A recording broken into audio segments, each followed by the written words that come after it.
So, core values. Oh my God, how important they are in a company.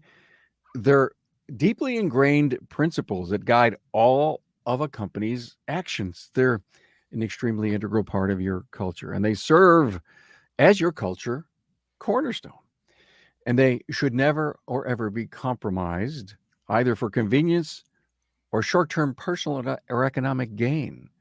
Hi, everybody. Carm Capriato. We are talking about core values today. Good to have you here on the Town Hall Academy. You know, your learning curve never, ever sounded so good. We did episodes on core values, uh, almost ongoing with the podcast. And it was about April of this past year, we did one with Clint White. And ironically, and I'm always honored to hang out with some great shop mastermind groups, we were talking about, or they were talking about culture.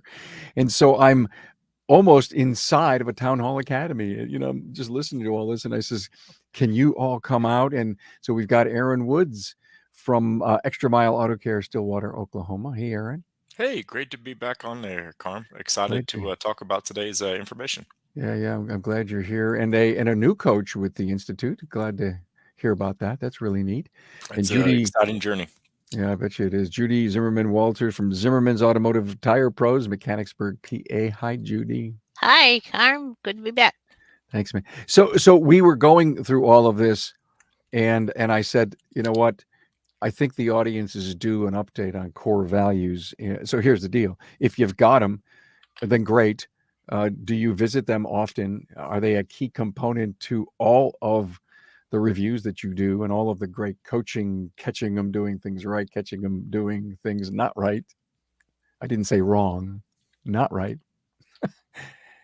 And I figure we need to get back in here and do that. And we want to give a high five to our great sponsors. You know, deliver cars to clients faster so they get their wheels sooner, and you save valuable time at the front counter. With remote payments, you also get your money sooner without having to chase down your debts. It's just another reason to get shopware.com and trust in the aftermarket supplier that makes the parts cars were born with. With over 100 years of OE heritage, Delphi Technologies, quality parts. Their quality parts gives you peace of mind. The parts that cars are born with. Learn more at delphiaftermarket.com. Hey, if you're watching on YouTube, please subscribe, give the video a thumbs up, and thanks. Hey, everybody, if you're doing social media, high five, give us a like, share this with your friends. So, core values, everyone. Aaron, big time. What are core values and why do we need them? Well, I think that starts with half of the word. It's core, right? It is not what we do. Core values are who we are at our very inner core. And I think that is the absolute foundation of any business out there starts with core values. And as we know, a house that is built upon sand will oftentimes crumble. And so a core value provides that concrete foundation for us to be able to build people and build companies. You know, one of the things that I need to get across to anyone who doesn't have a core value set and is when you see things that are going wrong inside the company. Say you don't have core values and things just get a little shaky ground. A couple of days in a row, upset customers, couple days in a row, comeback issues, couple days in a row, pricing problems, couple days in a row. Things happen. When you think about, well, what was it that happened and why? You could look at if we only had and always believed in integrity. We talk about it, but we've never really, we never, in your particular case, taken the brick, found the right cement, and placed it in the foundation of our company and say that's what we continue to see, integrity. Now we want to talk about in a little bit what to do on how to get your team together to help build your core values. But in your heart, Mr. Shop Owner, it's not for you to make. It's for you and your team to create. And once new people come in and they recognize your core values, the rest of your team is going to help them ingrain in them. Judy, I know that you've done a lot of work on your core values. I know that you have. Judy was saying that she's got these hubcaps, right? Or are they wheels, Judy, with They're your actually hubcaps. hubcaps with integrity words, inside the business. Of course, we have seen flyers. People put their flyers up, but it is the Constitution, I believe, that you base and run your business out of, Judy. Yes, it is. It's kind of our basis. It's who we are. I love what Aaron says. It's us right at the core. Helps you to know who you are and what you are, and you can do things. You do things better when you know where you stand and where you're starting from. And that's big thing with core values is you got to know where you're starting from. So, talk to me, Aaron, about the whole accountability side of this.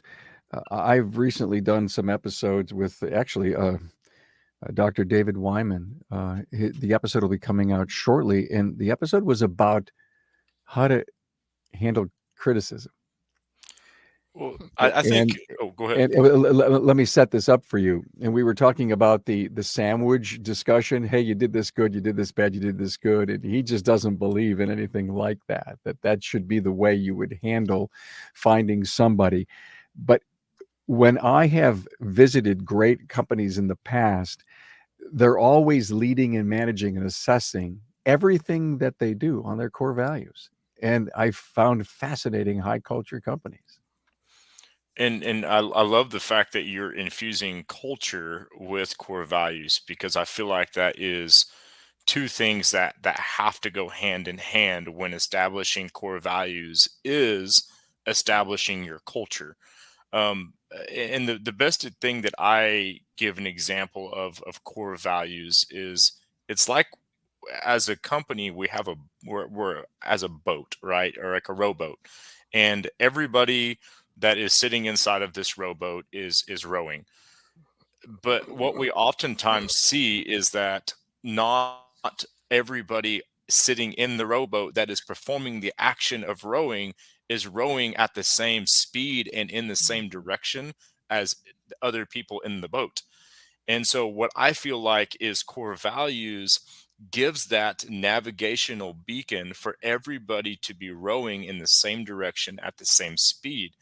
And I think that again, it starts with that fundamental core values. But then, to touch base on your accountability, how do we know how to measure accountability unless we know what to measure it against?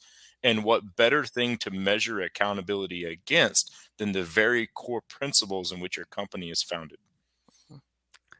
There's the soundbite for the episode. We can quit right now. I love it. Very, very well said. Um, I look at trying to set up for our listener what core values are. And for so many companies, they're just a single word. They're a bunch of single words. And I remember someone telling me a really cool story on how their team pulled their core values together. And they had a whiteboard on the exit door of the shop everyone would go home. Say they went home on the back door, and they say every night for the next 2 weeks, we want you to write down a core value, a single word that describes who we are, who you are, the job that we do for our customers. And they had a ton of words. And then they got the team together and they started to, if you will, vote or assess or discuss those words. And then you can end up coming back with the words honesty, integrity, wisdom, loyalty, respect, charity, kindness, whatever those words are that were affecting the person of the day, develop those core values for the business. So we not only want to talk about stuff on this show, we want to tell you how to do stuff too, right? I know, Aaron, you're into the big, how to get this thing done. And let's just jump in that for a little bit. Let's just move right into, give me an idea of how you would recommend to a company to start developing their core values. Well, go ahead, Judy, or if you'd like, I. I think I love the idea of the whiteboard. For our situation, we polled our team, but it just seemed like nobody really wanted knew what we really wanted, and after a while you just start, just name some words that make that described who you would who you think the company is. And it just kept coming back. The first one was always teamwork. It just kept coming back and coming back to teamwork.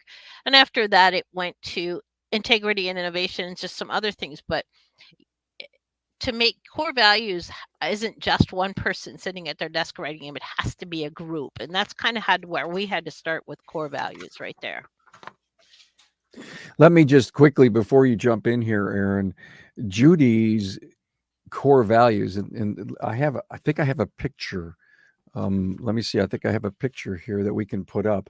And if you're not watching on video, teamwork, integrity, innovation, ethically, and dedication and hard work. And each of those are described below. For example, teamwork, stronger when we work together, and integrity, honest and trustworthy in all we do. So not only did they come up with the word, they described what that action is. Now, Aaron, and again, to your point, it's not what we do, it's who we are.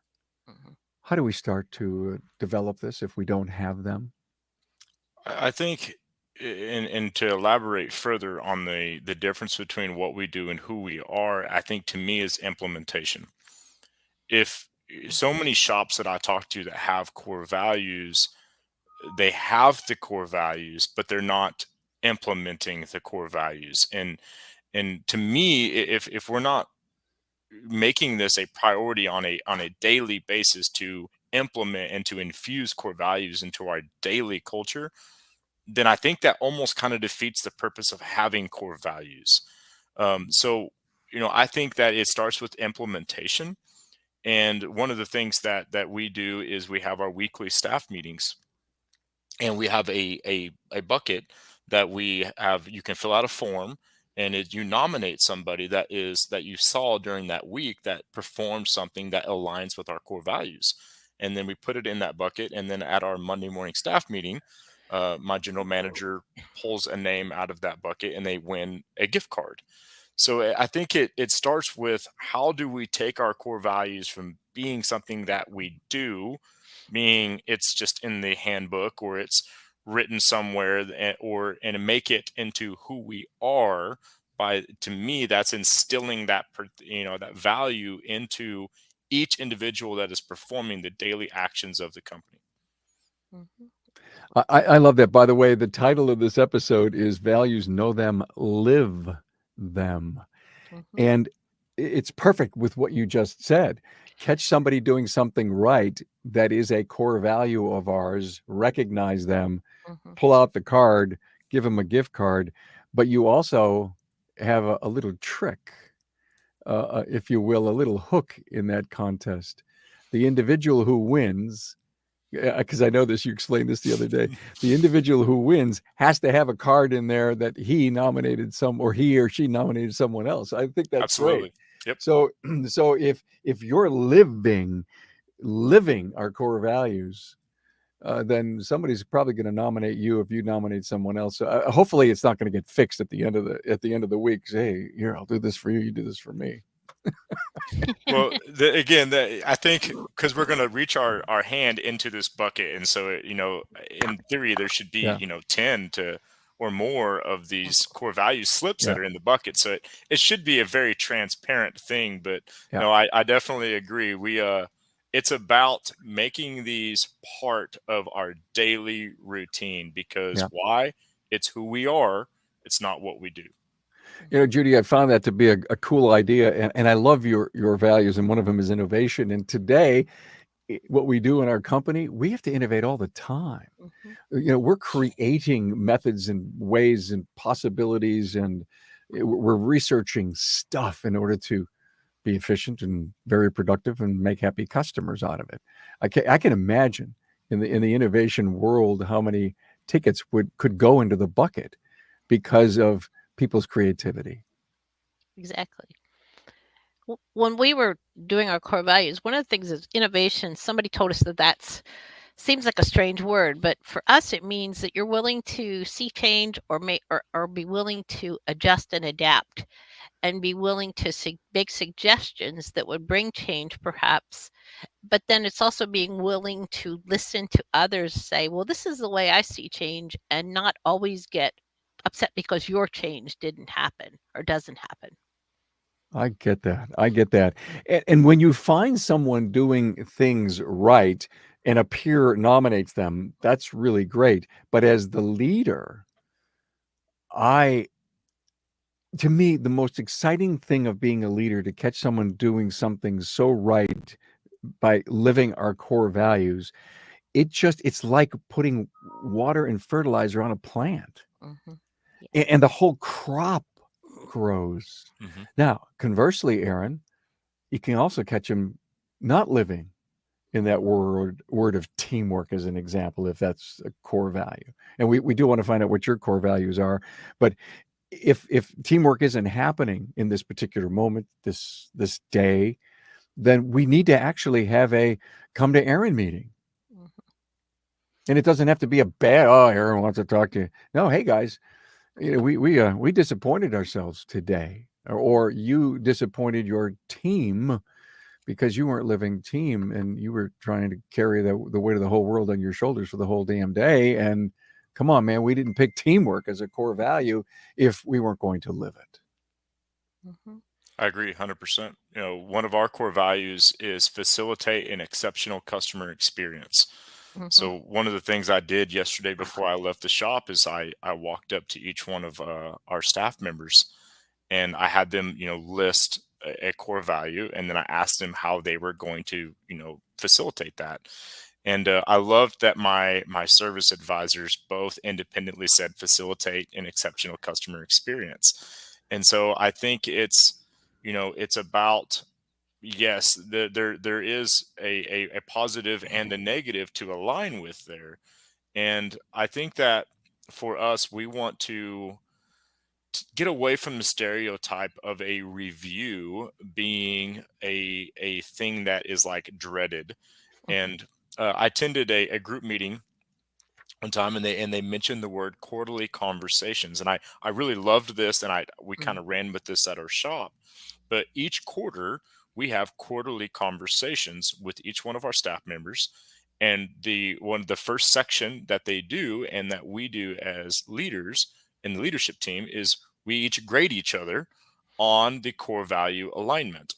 And I think that is something that it creates and cultivates this constant conversation about how well do you fit or not fit our core value alignment, as well as lets that team member know.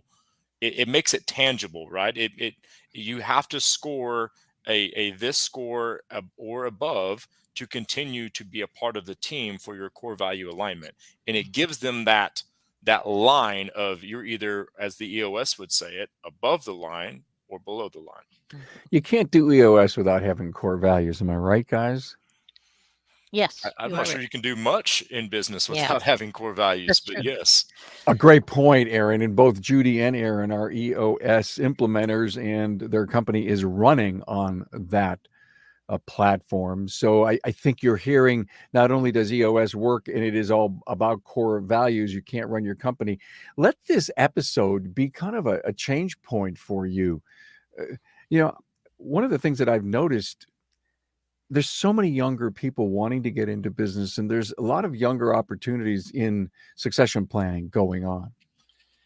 And part of the goal of the podcast, going from here forward, is to bring as many of these great, if you will, business acumen strategies on leadership to so many people in our younger audience. And I'm trying to inspire our many leaders that are successful, the top 10 or 20%, to be in those networking groups and reach out and, not only use the podcast and the teachings that we have with these very smart, wise people, but to put your hand up and say, you know what, this core value thing, I've got to do this. And one of the things that you mentioned, I know, Aaron, is about read the book Traction from Gino Wickman. Mhm. That Yeah, would be a great way in your company to get this thing going.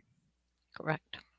Absolutely. And I encourage books to anybody out there that is Mhm. seeking that growth. But The Traction by Gino Wickman is a great book to start navigating not only just the EOS but your growth as a company, establishing that leadership team. And I think just if somebody was to say what is the one of the three fundamental things that you should do as a company, and I would say read Gino Wickman's Traction book, because there's just so much great information in there. Yeah, it's a great book. I've read that too. Judy, you had we were just chatting about teamwork here just a bit ago, and I know you have a story to tell us about teamwork. Yeah. One of the things that we're a business of 26 employees, soon to be about 28, and we have three divisions: auto sales and service and quick lube. And what we found that everybody was like their own little silo. Auto sales would rah about service and so on, back and forth. And it just seems like Jeff and I just decided we've got to find some way to make us together. And one of them, that's why we put teamwork as number one.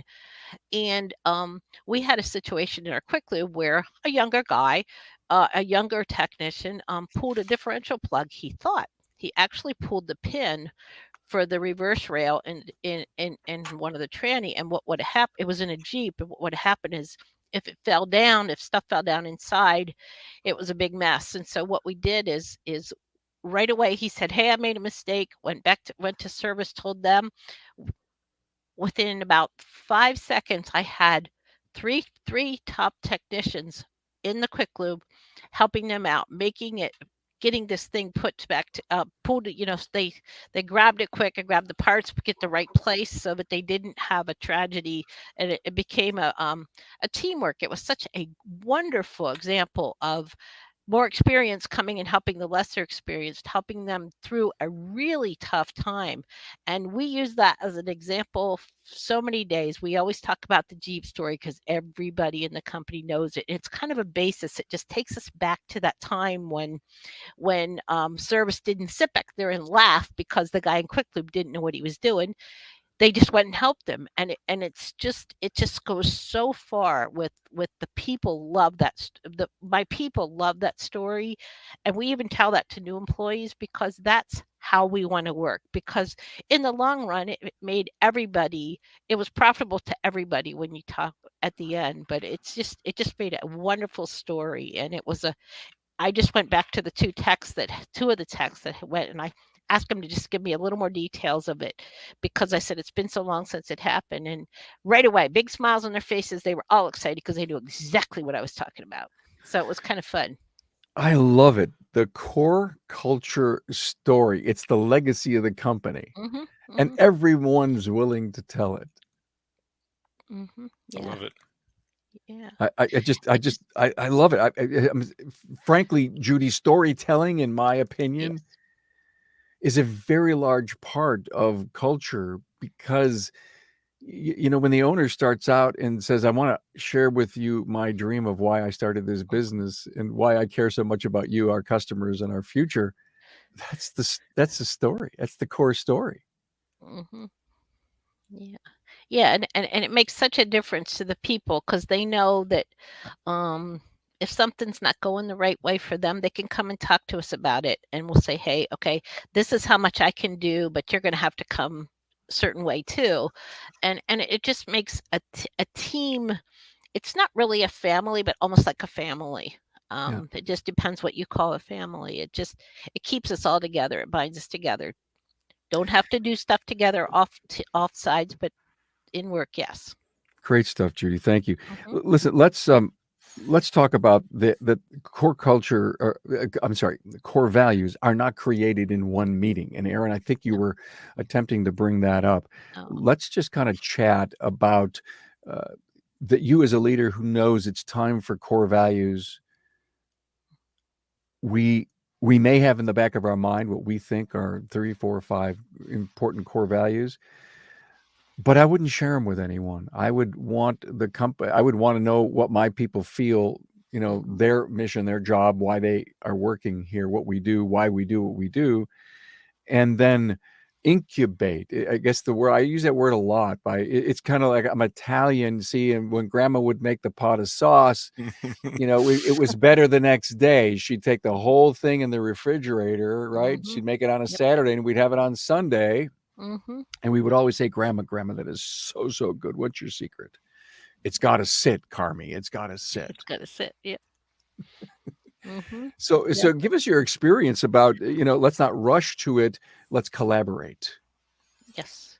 Yeah, and some companies I have found will even hold, like, I think that they'll do it in sense of like a leadership meeting. And I love hearing how Carl Hutchinson was telling me not long ago, and he's got a shop in Springfield, Missouri, and he said that they did like a leadership summit where they went off site together as the leadership team. And I think that it starts with, I'm not saying great ideas don't cultivate themselves at the workplace, because absolutely they do. But I think when it comes to this, getting away from the workplace and being away from the day-to-day activities and the distractions that can sometimes happen. And I think getting into that creative mode and in that creative environment. And sometimes these leadership teams will meet multiple times over the course of multiple weeks to lay down what their ideas are, and then they, in the words of Carm there, is they would kind of let it incubate, and then they would come back at a different time, and then they would revisit it.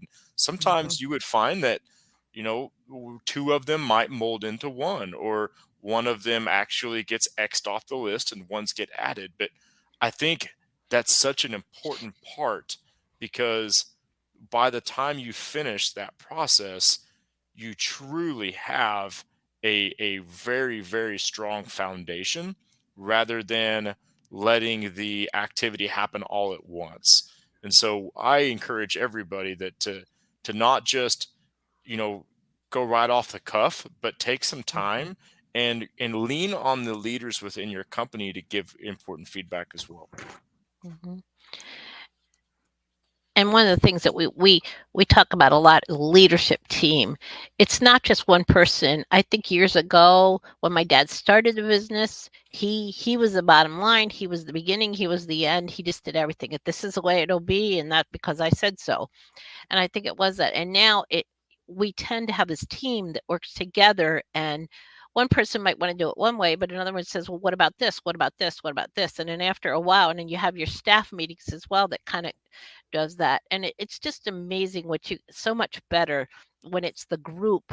They have such ownership in it, because it's the group that has just made that decision to do things that way. And it just works so well compared to years ago when you just had one entrepreneur that said, this is the way it'll be, and that's it. Well, I love the off-site thing, Aaron. Thank you for bringing that up. When I think about it, there's always an impression upon you when you're not at work, and we're here to talk about work. We're not at work talking about work. We're somewhere else talking about work. So it's almost like, in my opinion, and I've been through enough of these, it's kind of, you should be wanting to give more. There's no pressure, because the sight and the sound of the business isn't getting in your way. It's not clouding you. All right. It's kind of, it's clean, no filters. You build a relaxed environment, and if it's coffee, if it's breakfast, if it's dinner, whatever it is, build a relaxed. And I think the questions that you're asking the team to uncover, to discover, is in a completely different light, because it is off campus. And I think when you set the purpose of what you're there for, and I think you could do more work in a lesser degree of stretch of time, right, than you can if you were at work. And even if you were closed and you were at work, you're still at work. Yeah, and it makes such a difference when you're not going to get bothered. You're not going to get bothered. I do a leadership team every quarter. I do a one day out where we're away from the business, and we have an agenda of things we go through, and then we also do a 2-day once a year to just kind of look at your goals, where you've come from last year's goals to now, and then to look at the next goals for the next period or year, whatever it is. And it makes a difference. In fact, we're headed into a 2-day, and we're going to do some really fun things in the evening. Last year we did axe throwing. It was hilarious. I saw things in people's personalities I've never seen before. It was so funny, and we still carry on it and tease that person of some things that some of the expressions on his face that we saw when he couldn't quite get it where he wanted it. And just the fun things like that that we never would have seen on the day basis. It makes it different. I love what you just said. You've seen things in people you would have normally not seen in them Hmm. at work in a different environment. Yeah. I love And it. I'll never forget partying with AJ Neely and finding a completely different thing about AJ when he took us all out to do karaoke one night in Nashville. Oh, OMG. that's funny. And I have video of him and Tracy doing a karaoke to the Backstreet Boys. Uh-huh. That is Ooh, fun. we may have to edit this all out. I'll see him next week, so I will. So I will definitely hit him up on the karaoke. Yeah, you remind him. In fact, he says, "Hey, let's go over to car. I have it on my phone." I would love to show that. Well, look I hope we've done enough to impress upon you. But before we kind of sum this up, Aaron, would you share your core values? Absolutely. So, and of course, these are not like they're not in order of importance, right? So the thing about core values is there's not, okay, this one's number one and this one's number two. They are all equally our guiding principles of our company. And so our first one is cultivating an exceptional customer experience. So everything that we do is about that customer experience. Yeah. Number two is integrity. We will always do the right thing no matter what. Number three is continuous improvement. Always have a student mentality. And then number four is everybody must win. The individual, the company, and the customer. Mm-hmm. So you have four Yes. core values. Now, in the case of Judy, where everything is, if you will, there's a word and there's a definition, like ethically abiding by the principles of right versus wrong. Okay, and in your case, everybody wins. Customer, person, company. Aaron, I think that's exactly close to what you said. Are you both recommending that each single core value has it described? And would that be part of the teamwork? So, listen, we've come up with these are our 4 or 5 core values. Now let's really define 3 or 4 or 5 words that tell us what that means. Do we need the definition? I don't think you need it. For us, it just helped put it where it was, and it's kind of nice because if a customer walks up and reads them, and they go, "Oh yeah, okay, what does that mean?" Well, oh, this is what it means. Okay, I get that, and it doesn't. It's kind of a clarification. It's not really I wouldn't say a definition, maybe. I like what Judy just said, Aaron. If the customer sees it, why shouldn't the customer see this, right? The core values of the place they're coming to work for. They believe in integrity. And here's our definition of integrity. Judy's is honest and trustworthy in all we do. So not only are we doing that because it's our core value, the customer says, I'm expecting to have all kinds of integrity in this transaction. Yeah. Absolutely. Absolutely. So the core values are out front for people to see. They must be on some type of business card, some posters in the company to constantly remind us. Maybe they're in the lunchroom, behind the counter. Where is the best? Where should we be publishing our core values once we as a team have said those are ours? Let's rock with this. We have them, and now we're going to live them.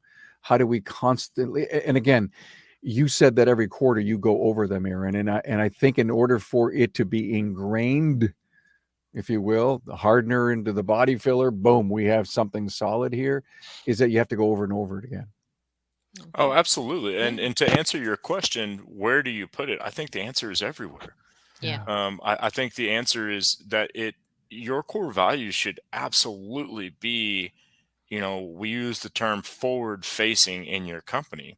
Mhm. Because again, it goes back to the fundamental of what a core value is to us. And it's not what we do, it's who we are. Mhm. And so I think it's important that every single customer or vendor or anybody that takes a step into our business, no matter what the condo, whatever it is that they're doing there, sees and understands who we are, not just what we do. So I think it should be on the branding. It should be on the business cards. It should, the answer is yes, it should be in posters in the waiting room, and it should be visible to the customers walking in. Because if it's truly who you are, then everybody should know who you are. Mhm. Yeah. And I can imagine it showing up on social media. Mhm. Yeah. Well, Yeah. that's good. Yeah. Yeah. Wow. Absolutely. This is great. I love it. Judy, any final?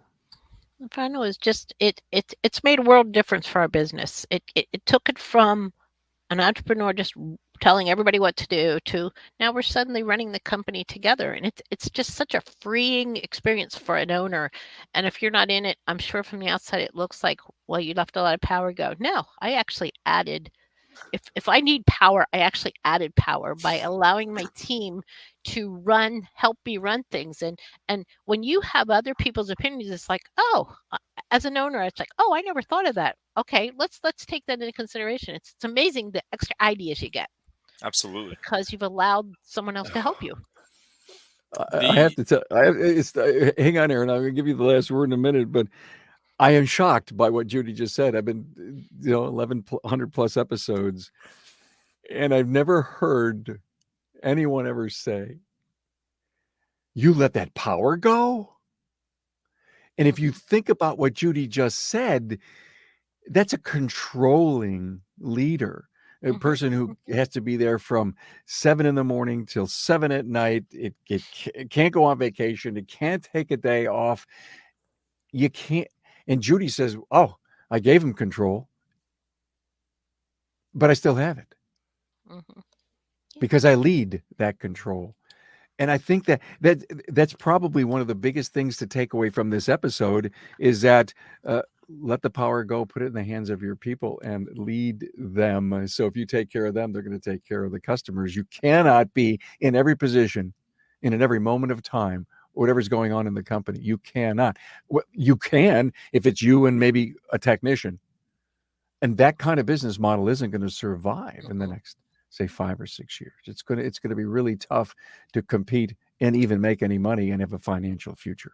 So thank you for it. That was big and powerful, Judy. I love that. Thank you. Thank you, Aaron. Well, to your suggestion there, Judy's was so powerful that my closing statement was just to re-certify what Judy said. I think that we as shop owners are constantly trying to separate ourselves from having a job and owning a business, right? And one of those, I think the most important thing that you can do to start that process, to all the shop owners out there that are listening to this, and they are trying to navigate how do I stop having a job and how do I start owning a business? Because Carmen, Judy, those are two separate things, right? Mhm. Yeah. And that starts with, like Judy said, empowering your people. The word, to me, it screams to me the word delegate and elevate, right? Yeah. How do we delegate and elevate? By giving our people the guiding principles in which you will make daily decisions based upon. You Mhm. will you'll solve problems based upon. You will make continuous improvements in direction of the company based upon. Then core values. Again, it's the foundation, and it starts there. And you Absolutely. cannot begin to take any steps to owning a business away from having a job until you have core values. Mhm. Wow. Wow. That's good. I I like I love it. I am so happy you guys could join us. Oh, by the way, thank you because this This was an unplanned.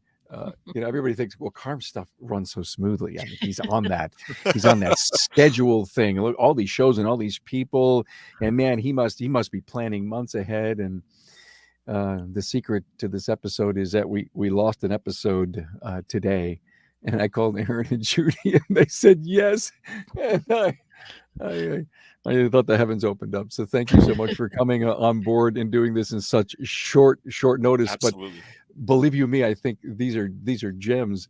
It was short. We didn't overthink it. We came in.